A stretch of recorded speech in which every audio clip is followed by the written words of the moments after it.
December 31st, 1944. High above the frozen North Sea, Second Lieutenant Glenn Rojon grips the control yoke of his B-17 bomber, Little Skipper. Beside him, his co-pilot Second Lieutenant William Leake scans the horizon through frosted glass. "How many missions left after this one, Glenn?" Leake asks. "This is it, Bill. Number 25. After today, we're going home."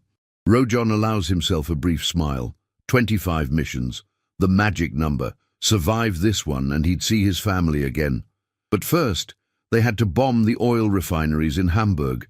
The formation of B-17 flying fortresses stretches across the sky like a steel cloud.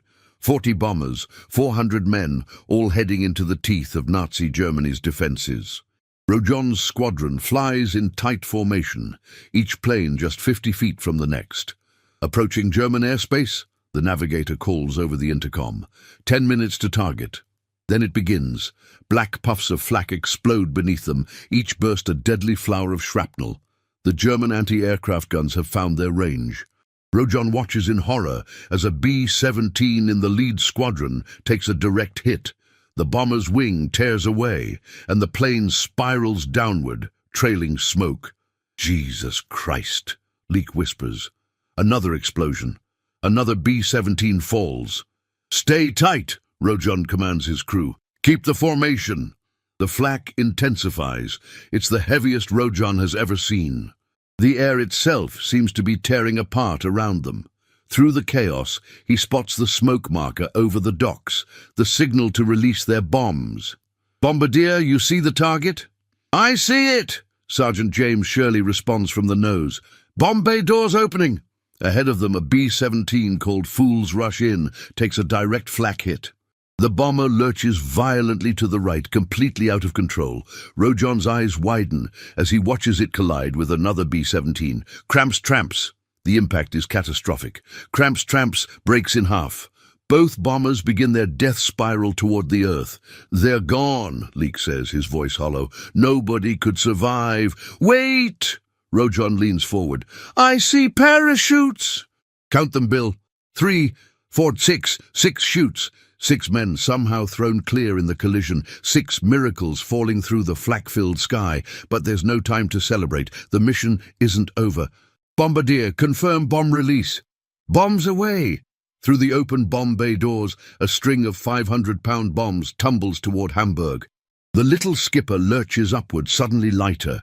Rojon banks the bomber, following the formation's planned turn toward home. The North Sea and safety lie ahead. But behind them, 50 German fighters are scrambling to intercept. The formation executes a coordinated 180-degree turn, heading back toward the North Sea. Rojon maintains his position, keeping Little Skipper tucked tight with the other bombers. In formation, they have a chance. Alone, they're dead.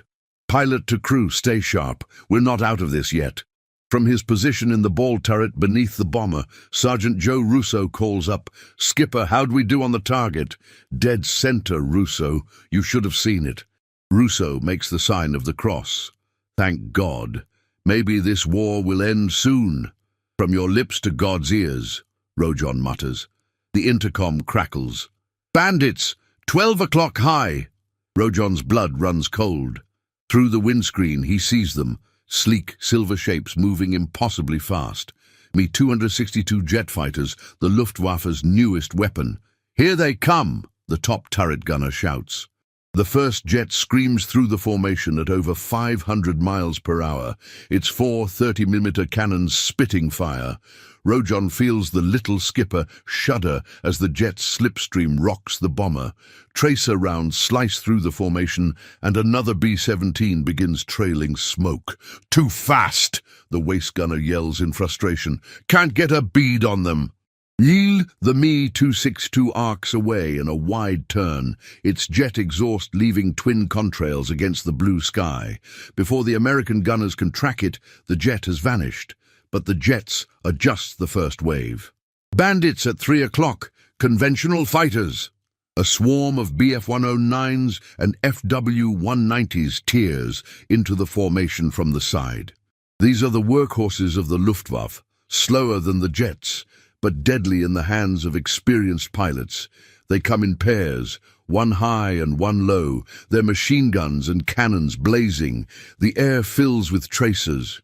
The bombers' defensive guns hammer back, filling the sky with lead. A Bf-109 explodes in a ball of fire. Another spins away, trailing smoke. But the Germans are taking their toll. To Rojon's right, the B-17 Faithful Forever falls behind, black smoke pouring from two engines. Faithful Forever to formation, the radio crackles. We're hit bad, losing altitude. Can you make it, Ross? Rojon calls to the pilot, Second Lieutenant Leo Ross. Negative, we're going down, crew is bailing out. Rojon watches helplessly as Faithful Forever drops away from the formation. One by one, parachutes blossom beneath the crippled bomber. Ross holds the plane steady until the last man is out, then he jumps too. 7 parachutes, 7 more men who might survive this war. Bandits, 8 o'clock high, big group. Rojon's heart sinks. Another wave of German fighters, at least 20 of them, diving toward the now ragged formation. This is it, he thinks. We're not going to make it home. Then, like angels from heaven, they appear. P-51s, our fighters are here. A squadron of American Mustangs tears into the German formation, their Merlin engines screaming. The Luftwaffe fighters immediately break off their attack, scattering before the superior American fighters. The dogfight rages around them as the P-51 Mustangs engage the German fighters. Rojon watches a FW-190 explode under the guns of a Mustang, the German pilot never having a chance to react. "Thank God for the fighter boys," Leake says, his knuckles white on the control yoke. The P-51s chase the surviving German fighters eastward, away from the bomber formation. Within minutes, the sky around Little Skipper is clear, but Rojon knows the respite is temporary. P-51s are moving forward to cover the lead bombers, the radio operator reports. "We're on our own." Rojon keys his intercom. "You heard that, crew? Stay alert. We're not out of German airspace yet." The formation limps westward. Of the 40 bombers that attacked Hamburg, Rojon counts only 28 still flying. 12 B-17s lost, over 100 men dead or captured, and they still had to cross the North Sea. "Navigator, how long to the coast?" 5 minutes, Skipper." "We're almost there." Through the windscreen, Rojon can see the grey line of the North Sea ahead. Just 5 more minutes, and they'd be over water. The Germans rarely pursued beyond their own coastline, but those 5 minutes feel like an eternity.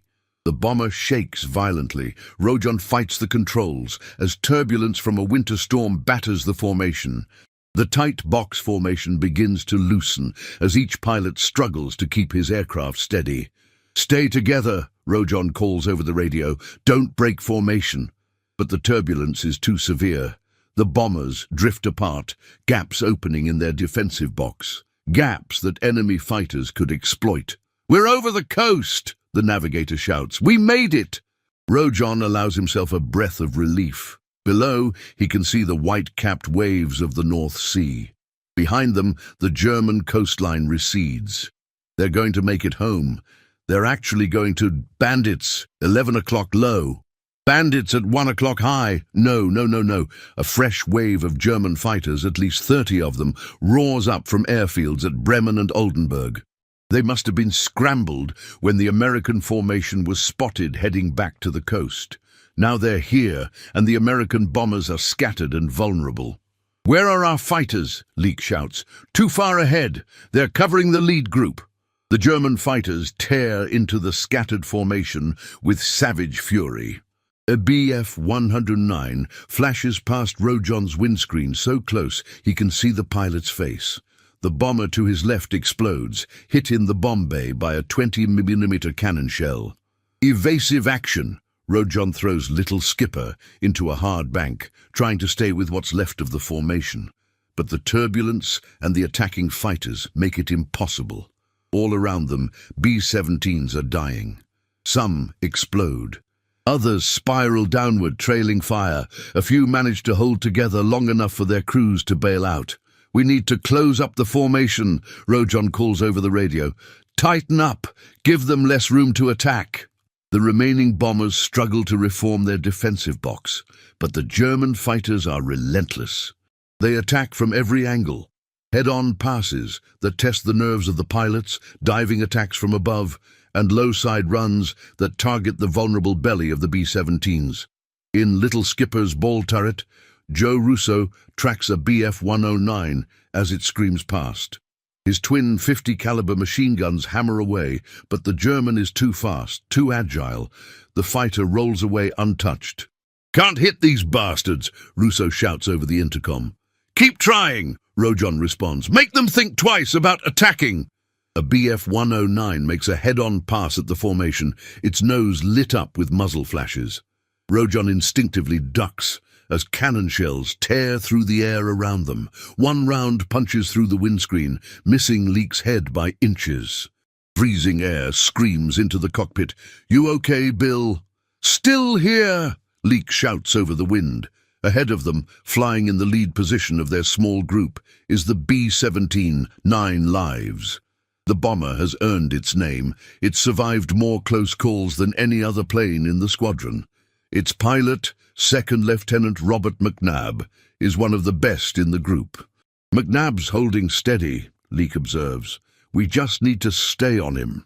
Rojon nods, keeping his eyes locked on 9 lives. In formation flying, you follow the lead plane. Where it goes, you go. McNabb will get them home. Another Bf-109 makes a frontal attack, this one targeting 9 lives specifically. The German pilot is good. He holds his course steady, his guns firing in short, accurate bursts. Rojon watches in horror as the cannon shells walk up the nose of 9 lives, stitching a line of holes in the aluminum skin. The rounds punch through the windscreen and into the cockpit.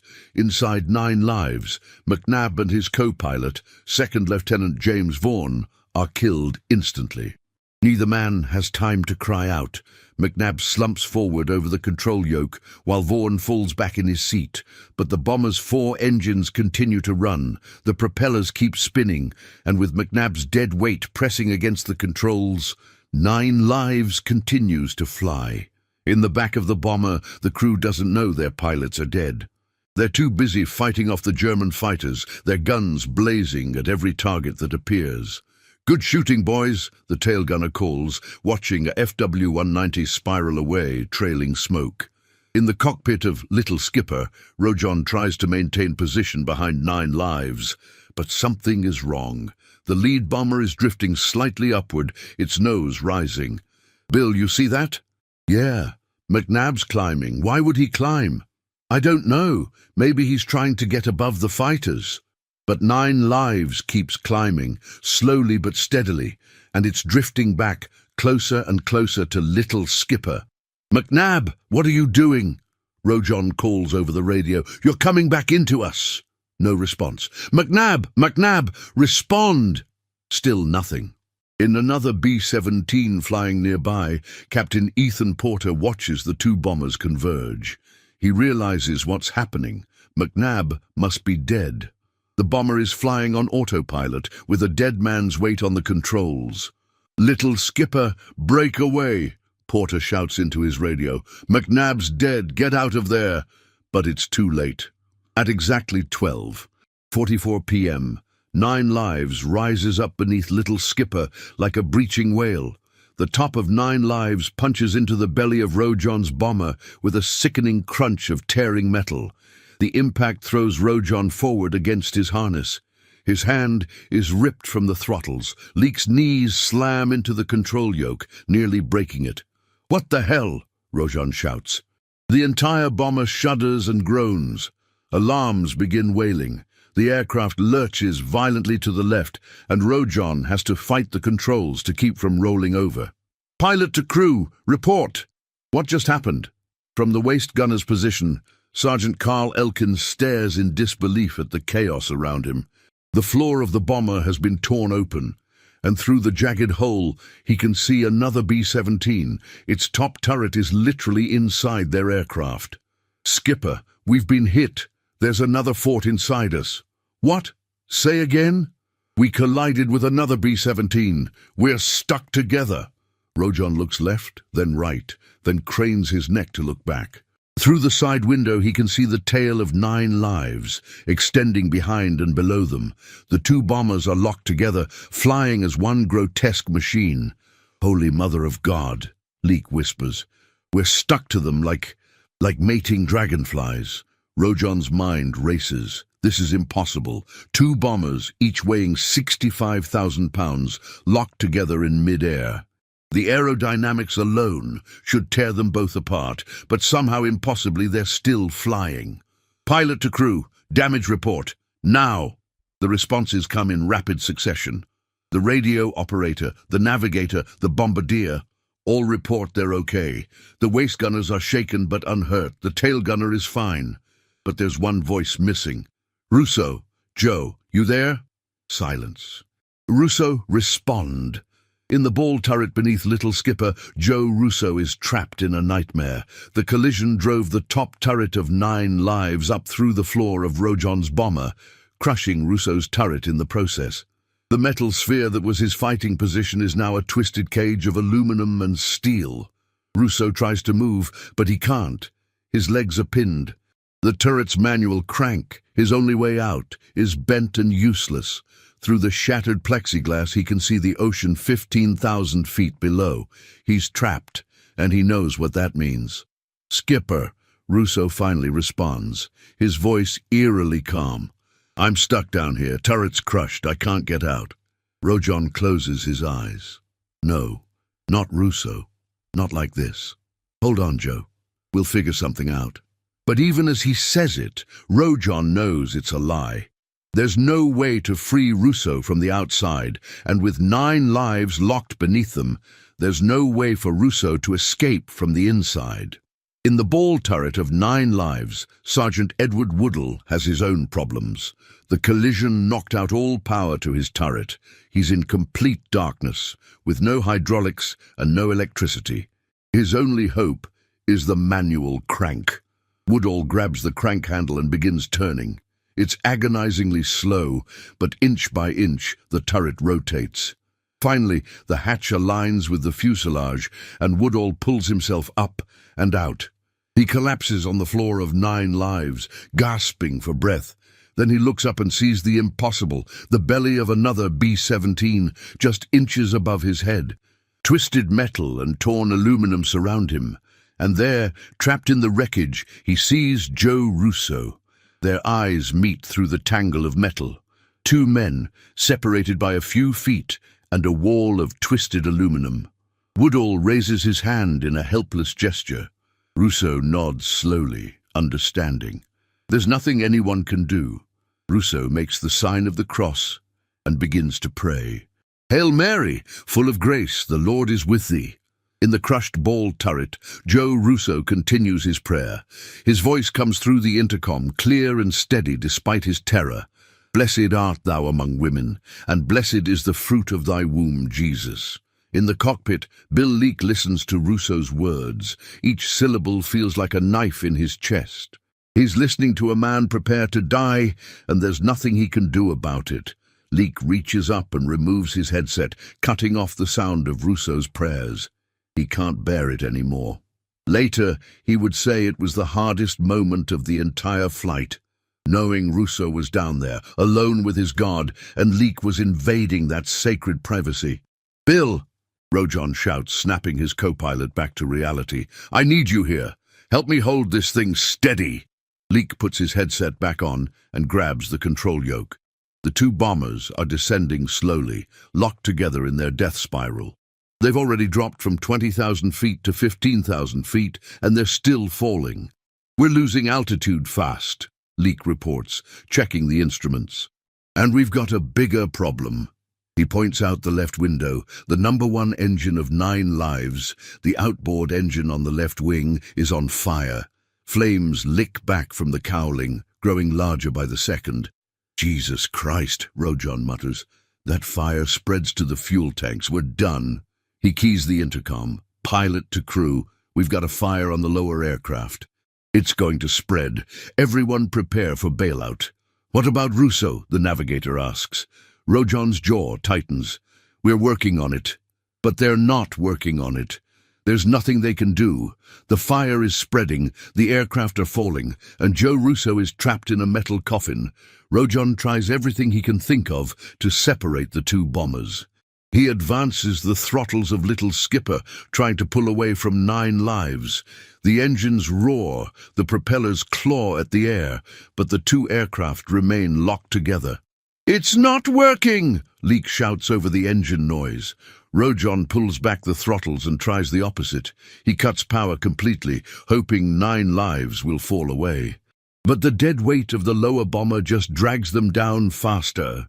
"Damn it!" Rojon slams his fist against the control panel. The fire on 9 lives is growing. Rojon can feel the heat radiating through the aluminum skin of his own aircraft. Soon the flames will reach Little Skipper's fuel tanks. When that happens, both bombers will explode. "We need to get over land," Rojon says suddenly. "What?" Leek stares at him. "Glenn, we're over the ocean. Land is back toward Germany." "Exactly. If we bail out over water, we're dead in minutes. That water is freezing. But if we can get back over land, the crew has a chance. You want to turn around? Fly back toward the Germans? It's the only way to save the crew." Leek looks at his pilot, then at the fire spreading along the wing of 9 lives, then back at Rojon. Slowly, he nods. "Okay, let's do it. How do we turn this thing?" Rojon stares at the controls. 2 B-17s, locked together, 1 on fire, both falling. The physics say it's impossible, but impossible is all they have left. "We reduce power to minimum," Rojon says, thinking out loud. "Then we use the rudder to start a slow turn, very slow. If we try to turn too fast, we'll spin out and that's it. Glenn, I don't know if we have to try, Bill. For the crew." Rojon pulls back all 4 throttles to idle. The engines of Little Skipper drop to a low rumble. The descent accelerates. They're falling faster now, but they have more control. "Okay," Rojon says. "On 3, full right rudder. 1, 2, 3. Both pilots stamp on the right rudder pedal. The nose of Little Skipper begins to swing right. Beneath them, 9 lives follows, dragged along by the collision. "It's working," Leek shouts. Slowly, agonizingly slowly, the 2 locked bombers begin to turn. The turn seems to take forever. Every second, Rojon expects the aircraft to snap into a spin, or the fire to reach the fuel tanks, or the structural damage to tear both bombers apart. But somehow, impossibly, they keep turning. "Come on, baby," Rojon whispers to his aircraft. "Just a little more." Both pilots have their feet braced against the instrument panel, using every ounce of strength to pull back on the control yokes. The muscles in their arms burn. Sweat pours down their faces despite the freezing air screaming through the shattered windscreen. "I see land," the navigator calls out, "bearing 090, about 5 miles. "And we're going to make it," Leek says, disbelief in his voice. "Glenn, we're actually going to make it over land." But the fire is spreading faster now. The flames have consumed the entire left wing of 9 lives and are starting to climb up toward Little Skipper. The heat is intense. Rojon can feel it on his face, even through the cockpit wall. Then the ammunition starts cooking off. The 50 caliber rounds in 9 lives gun positions begin exploding in the fire. Tracer rounds shoot out in every direction, some of them punching through the thin aluminum skin of both aircraft. It's like being inside a fireworks factory that's caught fire. "Get down!" Rojon shouts, ducking as a tracer round zips through the cockpit, missing his head by inches. The round punches through the roof and disappears into the sky. Another round explodes somewhere in the fuselage behind them. The intercom fills with shouts and curses as the crew tries to avoid the deadly fireworks. "We're at 10,000 feet, Leek reports. "Still descending." They're running out of time and altitude. Rojon keys the intercom, his voice steady despite the chaos. "Pilot to crew. We're almost over land. When I give the word, everyone bails out through the rear door. That's the only exit clear of the fire. What about Russo?" It's Sergeant Carl Elkin, one of the waist gunners. Rojon closes his eyes briefly. "Do what you can, but if you can't free him in 30 seconds, you jump. That's an order." In the waist section, Elkin, Sergeant Frank Neuhaus, and Corporal James Little make their way to the twisted wreckage where Rousseau is trapped. They can see him through the gaps in the metal, still praying. "Joe!" Elkin shouts. "We're going to get you out!" Rousseau looks up at them, and they see something in his eyes, not fear, but acceptance. He knows. He's known since the moment of the collision. "It's okay," Rousseau says, his voice calm. "Save yourselves. Tell my family I love them." "Like hell!" Elkin grabs a piece of twisted metal and pulls with all his strength. Neuhaus and Little join him, all three men straining against the wreckage. The metal doesn't budge. It's not just bent, it's crushed, compressed, fused together by the force of the collision. They might as well be trying to tear apart a solid steel beam with their bare hands. "It won't move," Neuhaus shouts. "It's not moving at all." Elkin pulls harder, his hands bleeding, his muscles screaming, but it's useless. Later he would say, "It didn't even flex." There was no way out for that brave man. "Holy Mary, Mother of God," Rousseau continues praying, "pray for us sinners, now and at the hour of our death. Amen." The coastline appears ahead, a thin line of land between the grey sea and the grey sky. They've done it. They've turned the two locked bombers around and brought them back over land, but they're at 8,000 feet now and falling fast. "Pilot to crew," Rojon's voice is heavy. "Prepare to bail out. We're out of time." On the ground, German soldiers on the coastal island of Wangerooge stare up at the impossible sight. Two American bombers, locked together, one on fire, descending toward their position. A Wehrmacht captain watches through binoculars, his mouth open in disbelief. He's seen many aircraft shot down in this war, but never anything like this. "Herr Hauptmann," a young soldier says, "should we fire?" The captain lowers his binoculars and looks at the soldier. "Those men up there are the enemy. They've just bombed German cities, killed German civilians. By all rights, they should be shot from the sky, but the captain sees no threat in those dying aircraft.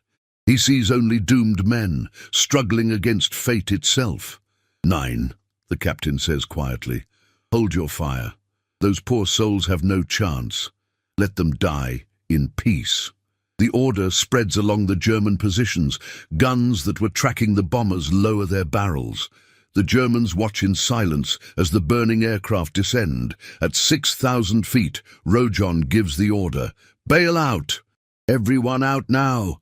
In the waist section, the crew makes one last desperate attempt to free Rousseau. Elkin, Neuhaus and Little pull at the wreckage with bleeding hands, their faces twisted with effort and anguish. "Joe, we're not leaving you!" Elkin shouts. But Rousseau has accepted his fate. "Go!" he says firmly. "That's an order. Go now." The three men look at each other, then back at Rousseau. There are tears in Elkin's eyes. "I'm sorry, Joe. I'm so sorry." "Don't be. You tried. Now go, live for both of us." With a final look at their trapped friend, the three men turn and run toward the rear door. The navigator, bombardier, and radio operator are already there, preparing to jump. One by one, they leap from the burning bomber into the cold air. 6 white parachutes blossom against the grey sky. In 9 lives, the surviving crew members have already jumped. 4 more parachutes drift toward the German-held island below. At 4,000 feet, only 3 men remain aboard the 2 locked bombers, Glenn Rojon, Bill Leake, and Joe Rousseau. "Bill," Rojon says, his voice tight, "you need to jump, now." "What about you?" "I'll hold it steady until you're clear, then I'll jump." Leake looks at the controls, at the way both pilots are straining to keep the aircraft from spinning. He knows the truth. If he jumps, Rojon won't be able to control the aircraft alone. The bombers will enter a spin, and Rojon will never get out in time. "Bill, that's an order. Jump!" Leake shakes his head. "No." "What?" "I'm staying, Glenn. You'll die, maybe, but if I jump, you definitely die, and I'm not letting that happen." Rojon stares at his co-pilot. They've flown 25 missions together. They've faced flak and fighters, mechanical failures and weather. They've watched friends die and celebrated victories. And now, at the end, Leake is choosing to stay. "Bill, save your breath, Glenn. We're in this together. Now shut up and fly. At 3,000 feet, the ground rushes up to meet them. Rojan can see individual buildings now. Trees, roads. They're coming in too fast, too steep. This is going to hurt. In his crushed turret, Joe Russo has stopped praying. He's watching the ground approach, his hands folded peacefully in his lap. He thinks of his family, his home, the life he'll never live, but he's not afraid anymore. Holy Mary, Mother of God, he whispers one last time, pray for us sinners now and at the hour of our death. At 2,000 feet, Rojan and Leek pull back on the yokes with every ounce of strength they have left. Keep the nose up, Rojan shouts. Don't let her dive. At 1,000 feet, they can see people on the ground running for cover. At 500 feet, time seems to slow down. At 100 feet, Rojan and Leek lock eyes. It's been an honor, Bill. See you on the other side, Glenn. Then the world explodes. 9 lives hits the ground first. The bomber strikes the frozen earth at over 150 miles per hour, and the impact is catastrophic. The fuselage disintegrates instantly, torn apart by forces no aircraft was ever designed to withstand. The wings shear off. The tail section cartwheels away. The engines tear free and tumble across the ground like massive, deadly toys. The fuel tanks rupture, and aviation gasoline sprays across the wreckage. A single spark from the still-spinning propellers ignites it, and 9 lives disappears in a massive fireball. But the explosion does something unexpected. It catapults Little Skipper upward, like a pole vaulter using the ground for leverage. For a brief, impossible moment, Rojan's bomber is airborne again, thrown forward by the blast. Then gravity reasserts itself. Little Skipper falls back to Earth, but the explosion has changed its trajectory. Instead of diving nose first into the ground, it comes down belly first, almost level. The bomber hits hard. The landing gear, which was never lowered, is torn away instantly. The ball turret, with Joe Russo still inside, is crushed flat. The fuselage scrapes across the frozen ground, throwing up a shower of sparks and dirt. The left wing clips a wooden storage building, and the impact tears the wing off. The sudden loss of weight on one side causes the fuselage to spin. Metal screams as the bomber rotates, tearing itself apart. Finally, after what feels like an eternity but is really only seconds, Little Skipper comes to rest. Silence. In the cockpit, Glenn Rojan opens his eyes. He's alive. He can't believe it, but he's alive. He does a quick inventory. Arms work, legs work, head is still attached. He's cut and bruised, probably has some cracked ribs, but he's alive. Bill? His voice is hoarse. Bill? You okay? Next to him, Bill Leek groans. I think so. Everything hurts, but I think I'm okay. They look at each other in disbelief. They survived. Against all odds, against all logic, they survived. We need to get out, Rojan says, in case there's a fire. The cockpit door is jammed, but there's a hole torn in the fuselage just behind their seats. Leek crawls through first, emerging into the cold German air. Rojan follows, and both men collapse on the ground next to their destroyed bomber. Leek pats his chest, searching for his cigarettes. His hands are shaking, from cold, from shock, from the adrenaline crash. He finds a crumpled pack, pulls out a bent cigarette, and is about to light it when, "Halt!" A German soldier appears, his rifle pointed directly at Leek's face. But the soldier isn't looking at Leek. He's looking at the cigarette, then at the aviation fuel dripping from Little Skipper's torn wing. "Was denken Sie, was Sie tun?" the soldier shouts. "What do you think you're doing, you idiot? You'll set us all on fire." Leek looks at the cigarette, then at the fuel, then back at the soldier. Slowly, he lowers the cigarette. "Right," Leek says. "Probably not the best idea." More German soldiers arrive, surrounding the 2 American pilots, but they're not hostile. They're stunned, staring at the wreckage of the 2 bombers in disbelief. "Unmöglich," one soldier whispers. "Impossible." The Wehrmacht captain who ordered his men to hold their fire approaches, Rojan and Leek. He looks at them, then at the wreckage, then back at them. "You flew those 2 aircraft together?" he asks in accented English. Rojan nods. too exhausted to speak. The captain shakes his head slowly. I have been in this war since Poland. I have seen many things. But this, he gestures at the wreckage, this I will tell my grandchildren, and they will not believe me. The German soldiers treat Rojon and Leek with surprising gentleness, helping them away from the wreckage. A medic checks them for injuries, bandaging cuts and checking for broken bones. Around them, other German soldiers are searching the wreckage and rounding up the American crew members who parachuted down. One by one, the survivors are brought together. The navigator, the bombardier, the radio operator, the waist gunners, the tail gunner. From Little Skipper, 6 men, including Rojon and Leek. From 9 lives, 4 men who managed to bail out before the crash. 10 survivors from 2 destroyed bombers. It's a miracle, but there are also the dead. German soldiers find the bodies of 9 lives pilots, McNabb and Vaughan, still strapped in their seats in the wreckage. They died instantly when the Bf-109's cannon shells tore through their cockpit. They never knew about the collision, never knew their aircraft flew on without them.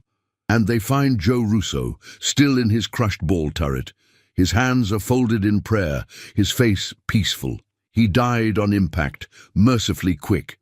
The German captain orders his men to treat the American dead with respect.